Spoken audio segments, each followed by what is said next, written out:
Hit record now, no problem. Okay, so let me go to my LinkedIn profile and I'll pop the guide in now just while I'm thinking about it.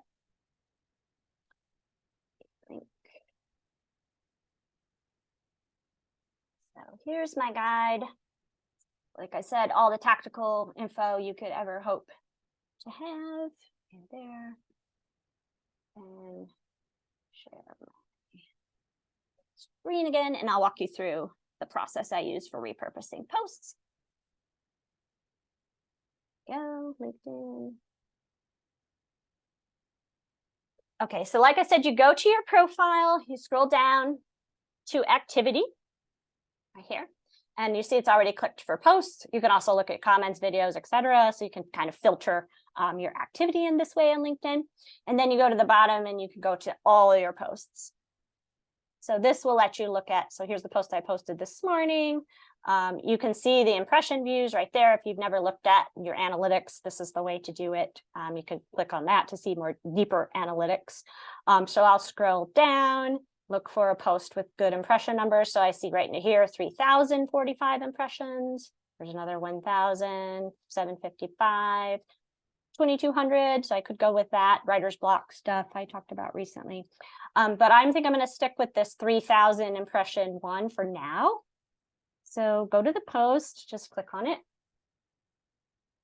Nope, maybe I'm already on it. Nope, that takes me to my profile. Sorry. Okay, so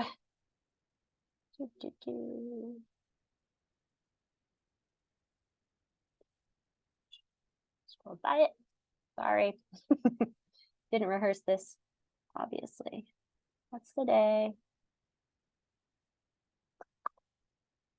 1,000. There it is. Okay. See more. That's what I want to hit.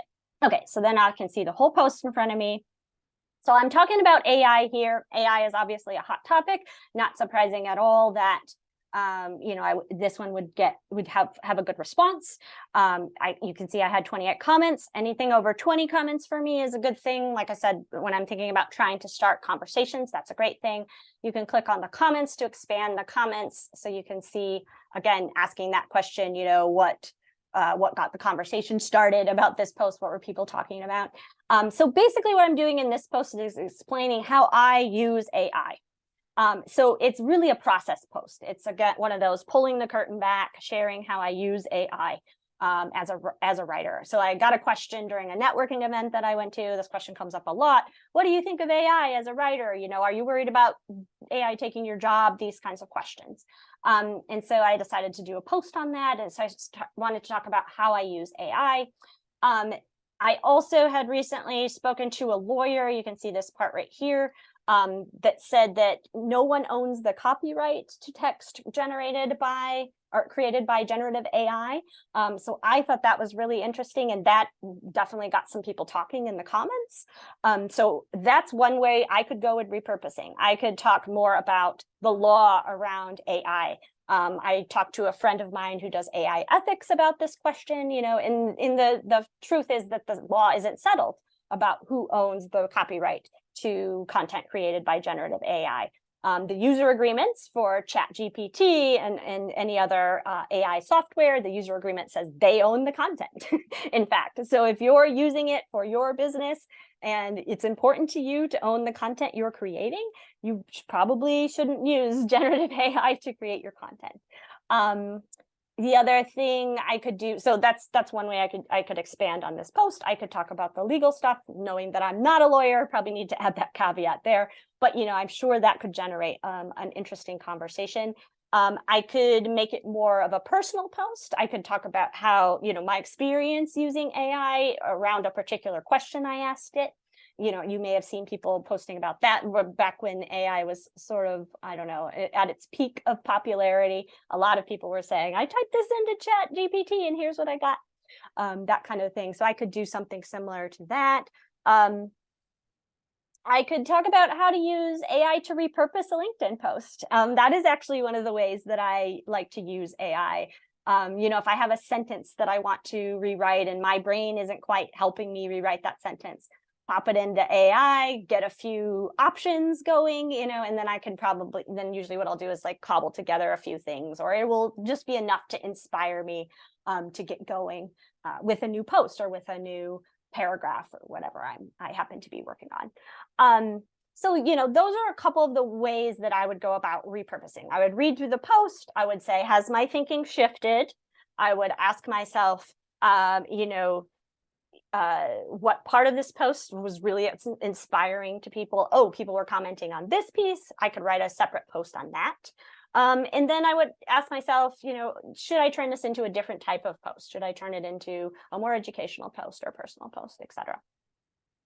So that's the way I would do it. That's kind of the method that I want you to give a shot to now that we'll start workshopping. So let me go back to my Canva. Wait, can I Yes, please just jump in. share something? Yeah. So it just occurred to me as you were walking through that repurposing, I always thought of repurposing as taking what you have and doing a little more with it. But what I'm getting from what you're saying is it's not like we're taking the same post and throwing it back out there with maybe just a hook. We're still doing original writing and original creating. We're just giving ourselves a starting point. So it's not like, what am I going to share today? Yeah, that's great. That's exactly how I think of it. I meant to say this in the beginning too. But I think of repurposing as inspiring myself. I look at my content to help me get inspired to write something new. Oh, I'm stuck. What am I going to post about this week? Or what am I going to talk about? Usually I'm writing my content a week in advance when I'm doing things the ideal way. What am I going to talk about? And so sometimes I'll just go to my posts and I'll scroll through and I'll say, oh, this did well. Oh, that's interesting. And sometimes I go to a comment I made on somebody else's post. I'm like, oh, I remember there was this conversation that happened. I bet I could create a post around that. Yeah, and even LinkedIn will sometimes, prompt you to do that, right? Oh, do you want to create your own post on this comment? It'll ask you to do that, which I like. Yeah, so that's exactly the way that I'm thinking of it, rather than, because I feel like you get really stuck. It's just like, oh, I want to repost about this event that I'm doing. I've said 100 times how I'm doing it, right? And that's a situation where I'd say, okay, pop it in AI, see what it gets you. I don't know if you have this experience when I'm gathering testimonials as a writer. I often get, oh, I'll give you a testimonial, but how about you write it for me?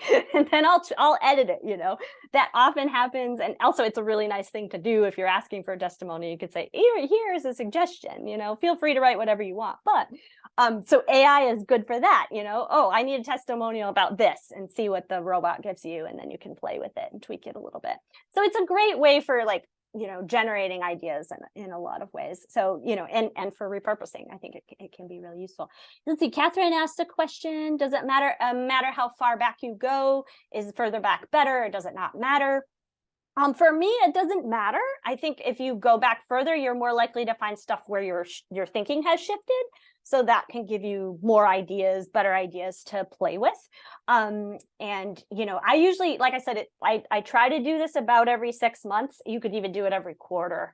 I know plenty of people who recycle content from 3 months ago. So it's not like it's too soon. Like that AI post, I did it last week. So if I wanted to repurpose it now, it actually wouldn't be a bad thing, because people might remember the past conversation and be even more interested in what I have to say next about it. Yeah. And that's especially true, I think, if you're sort of thinking about another way to think of repurposing is, okay, you've explained a concept. Now, what's the next step? Once someone understands this piece, what do they need to get to the next thing, or the results or whatever? So that could be another great way to, you can think of your LinkedIn posts as series. I don't like it when people say, I'm starting a series of 3 things and I'm going to roll them out over the next week. Like, you don't need to choreograph it or, talk, what's the word? You don't need to, telegraph your steps in that way, but you could certainly think of it in your head as a series. I'm going to do a series over the next month. Every week, I'm going to make sure to talk about this same topic, and I'm just going to roll out the different steps, and you can do it that way. It just doesn't work to really connect and call back to different posts that you've created. I haven't seen that work too well on LinkedIn. But yeah, you can certainly think of it in terms of repurposing. That's a great way to think of it. Yeah, Podge says, and new people will see it as well. That's a really good point, right? No matter what you post on LinkedIn, you know, probably like 1% of your audience sees any one post, even the posts that do really well. Well, let's see, I have 8,000 some followers. That post got 3,000 impressions. So that one, you know, 20% or so of people saw that post. But you know, those are like top numbers that you're getting. So you don't, that's the other thing that people have worries about with repurposing, is like they feel like a broken record, or they feel like people have heard that from them. But you can say a message, any marketer will tell you, you can repeat a message. You should repeat your messages as many times as you want to. You know, it doesn't, because not the same audience is seeing it. Or, you know, sometimes, you know, you post one thing on LinkedIn, you post it on your newsletter, right? Those are probably two different audiences. So another way to repurpose is think about your channels that you're using. Every time I post a blog, I pull stuff from that blog for LinkedIn. I pull stuff for my newsletter. And again, I'm not just taking the blog and copying it and pasting it to my newsletter. I'm trying to expand on that idea in some way, you know, or I'm trying to highlight some piece of it in a different way. So I am, you know, it is repurposed. It's not just cut and paste. But again, I'm just kind of inspiring myself. What do I want to say about this today that I didn't say last time, you know? Yeah, good question about length of posts. So LinkedIn allows for 3,000 characters. That's about 500 words. So LinkedIn posts, you can think of them actually as mini blog posts if you want. And there's no ideal length of posts that I've seen. I tend to think longer is better because people skim everything on the internet anyway.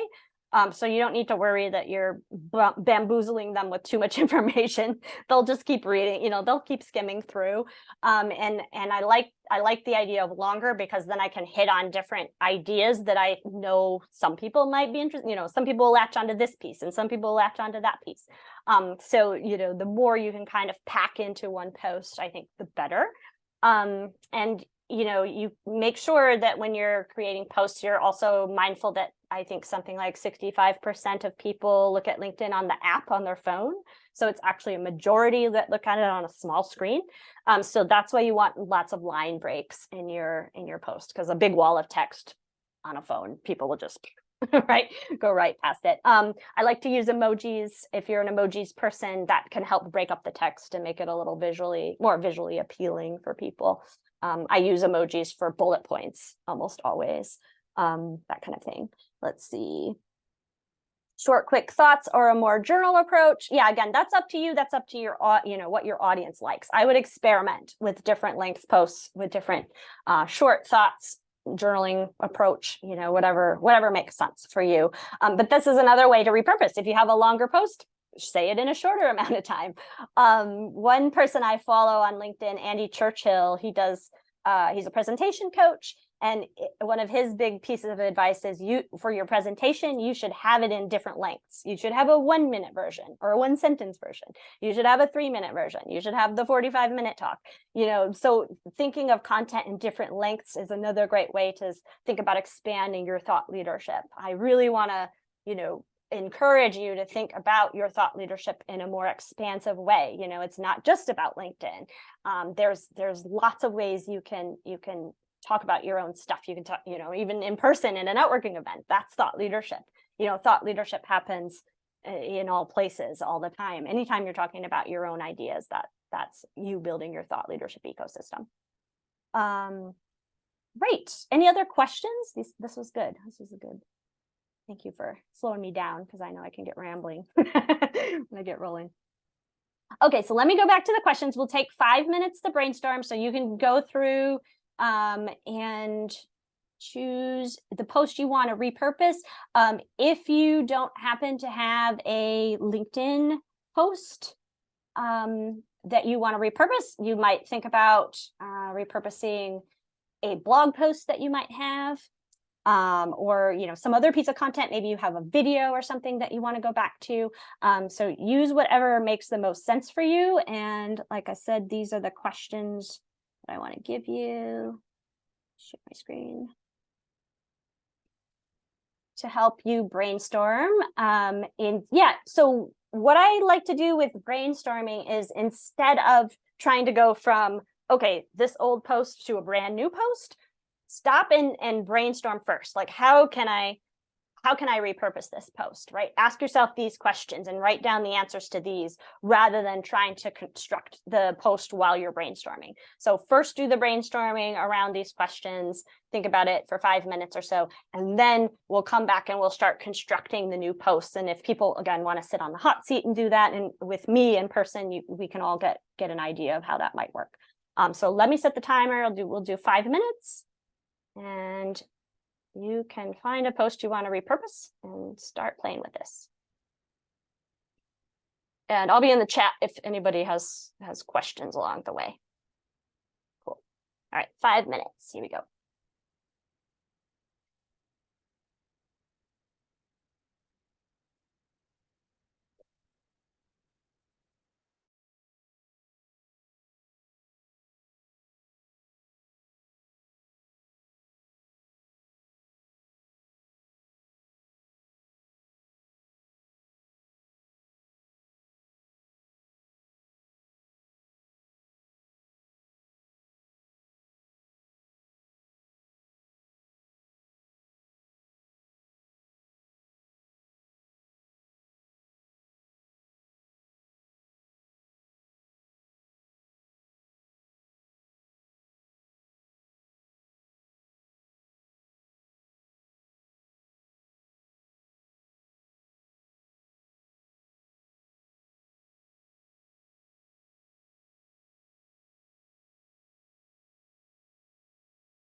Okay, that's 5 minutes. So finish up your thought, your brainstorming there.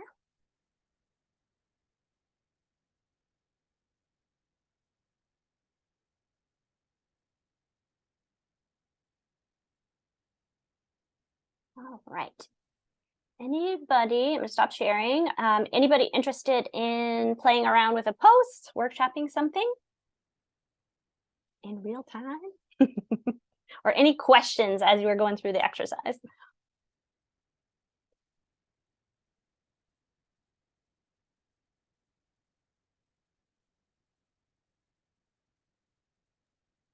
What struck me is I spend a lot of time trying to not look at the numbers because LinkedIn has been so funky over the last few months that as I scrolled through, I really got lost in the, oh yeah, this was such a great post. Like I felt like there was so much in it, and LinkedIn decided 12 people should see it today. So can Ah, you, and it doesn't have to be right now, can you talk about repurposing content that didn't do well? yeah, that's a really good point. Yeah, it's a good idea to repurpose content that didn't do well either. I had a post on a Friday. I don't think it was last week. I think it was a week before, but it got like 100 impressions. It was very low. And I thought about, oh, I should repost that, and some people will tell you just wholesale repost the whole thing, just cut and paste it and do it again. I don't usually do that. I don't know. It feels a little weird to me. Like it really does feel like repetitive. But I certainly do repurpose posts that I thought should have done better and didn't do very well. So it could be the time of day. It could be, all kinds of reasons it didn't do well. I think for me, I haven't been posting on Fridays. So because I posted on a Friday, it was weird. I think that's what happened to me. Because again, like the content, I thought, oh, this will be really good. I think people will like this. So yeah, that's a really good candidate for repurposing as well.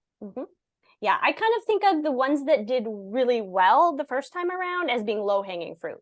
Like that's an obvious one to repurpose. If you and often it's because it's a topic you talk about a lot and you kind of are repurposing, the whole way along. But if there's something that definitely struck your audience in a moment, that's something to take note of for sure. Good question. No, I'll volunteer to Okay. do the hot seat if you want somebody to. Sure. Oh, Eric asked a question. Was it the post or the topic? Yeah, right.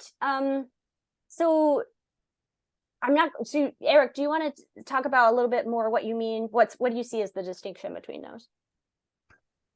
So one approach, Emily, is when you start with the end in mind, which is, am I interested in becoming a thought leader? Am I interested in driving traffic to a specific product or consultation? I think we often get caught up in the wide array of things we could discuss as opposed to thinking, okay, what's the blueprint I need to put together here to take that client on the journey from thought leadership to problem aware, to agitate, to here's the solution I'd like to represent.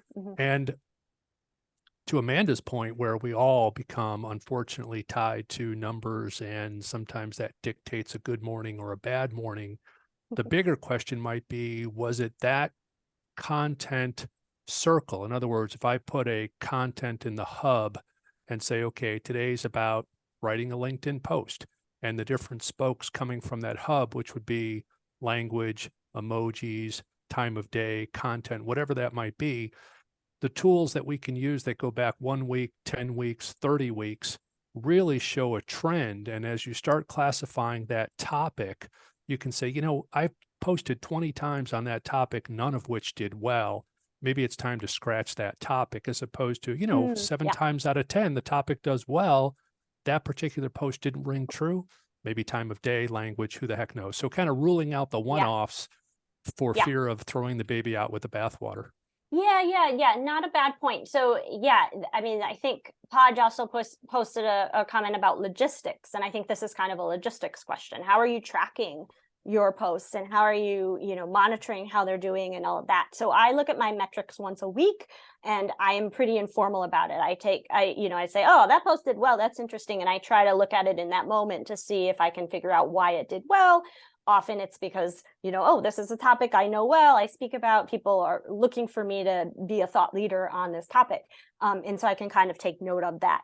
And so, you know, it's a good point to think through that. And if it is like more of an experimental post and it doesn't do well, that doesn't mean that the topic is bad. It means, you know, there's a lot of things it could mean. It might mean that, you know, it's a half-baked idea and you weren't quite clear about what you want to say and you need to think more about that. That's also good feedback and a good thing to think about. Catherine asked a question about what if someone DMs you about a post as opposed to commenting on the post. I think a DM is even stronger indication that you've hit a nerve, and that's a post that you want to revisit in some ways. So yeah, great. Yeah, Amanda, you want to share your post in the comments, and we can all take a look at it.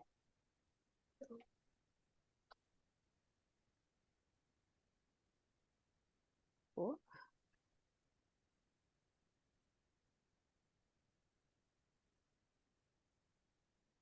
All right. So how are you thinking about this? You want to walk us through it? Sure. So this is, every time I do a post like this, people love it. Like, people are super interested in seeing it. This is a post really about how I do what I do. And that's a question I get all the time. And I feel like I'm very like me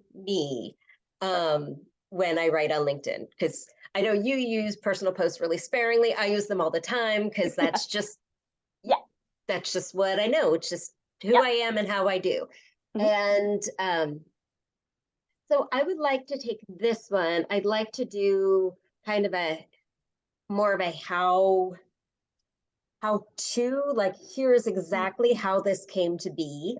I'd like to do maybe a here's how I do this for my clients. Here's how I help my clients come up with their one pager.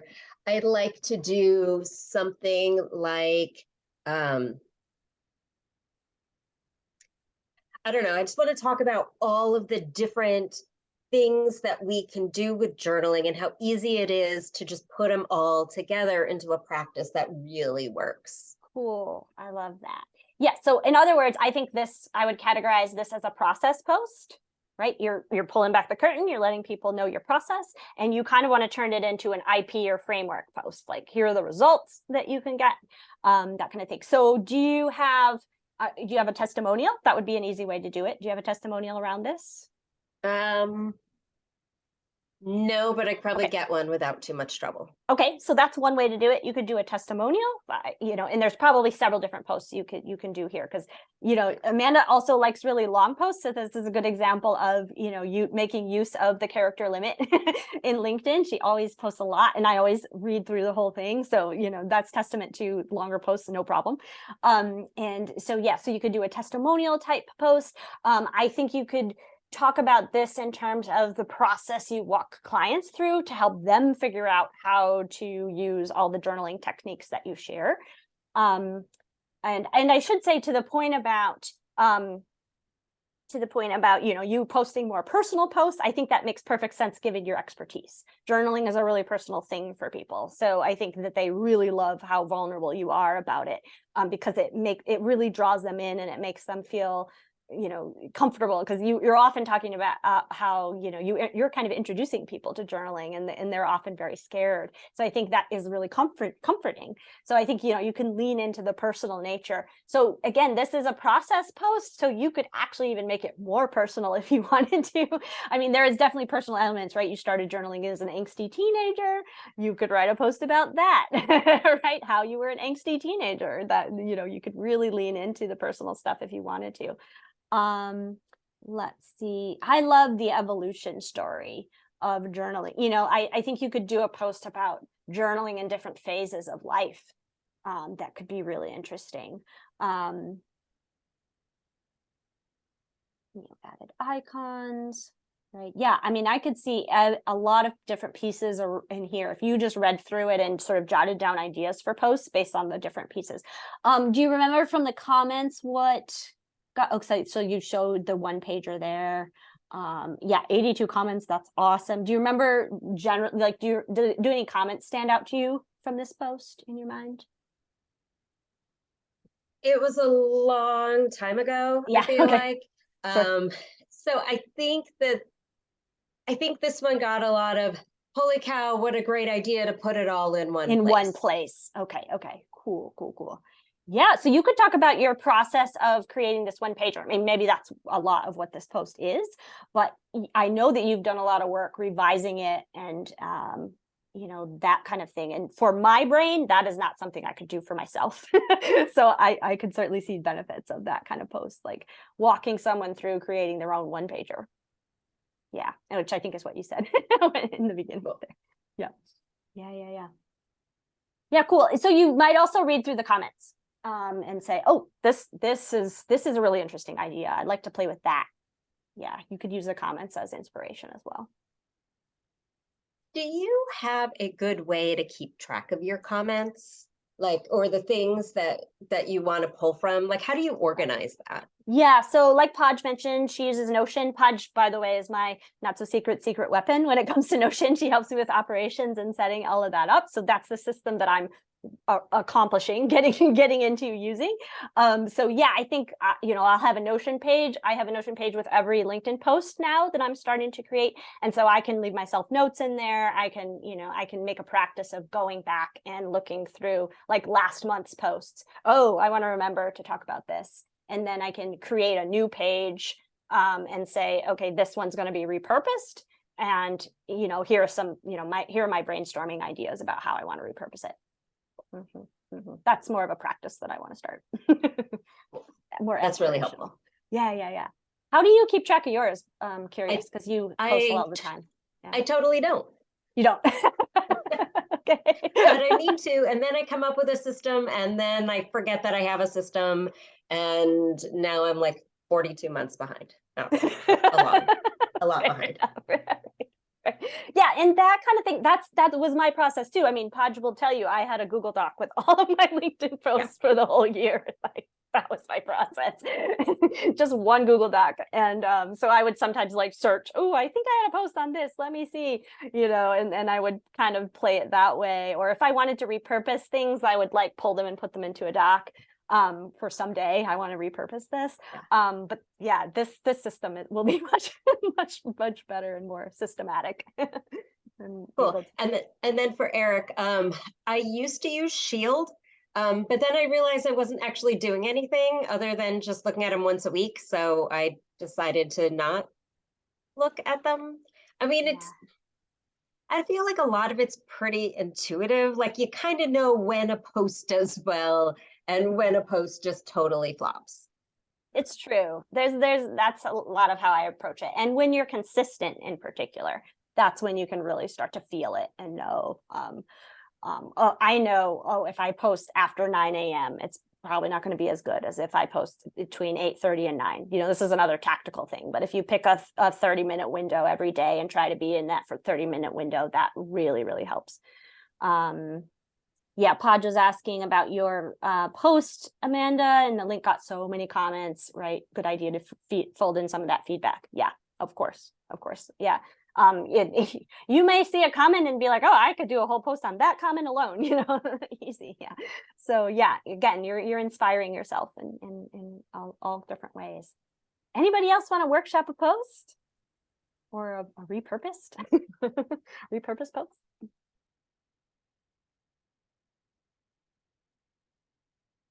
Awesome. So what we can do next is what I want you to do is repurpose a post and post it on LinkedIn and tag me, and I will come and comment. I will give you some love and say, oh, good work, and smile on you.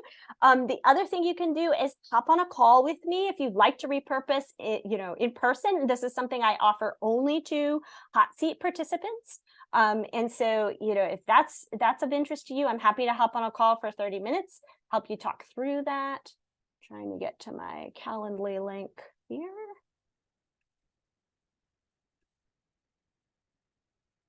There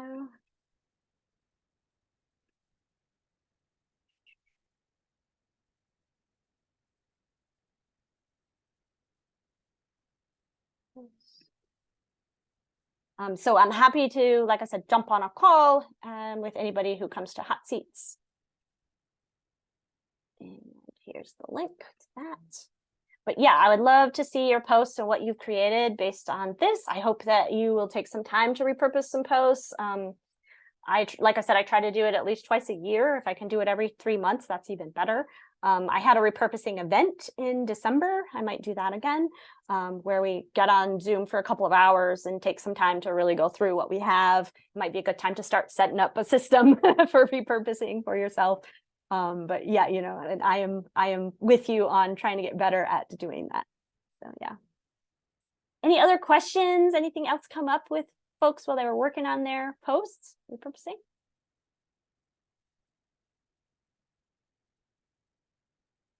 All right, so we do these meetings on the first Thursday of every month, so we'll be back in August. You know, I will kind of massage the content based on who's going to show up and that kind of thing. So, you know, it probably won't be on repurposing next month, but it might be on creating a personal post or creating an educational post. But in any way we do it, we're going to be workshopping posts together.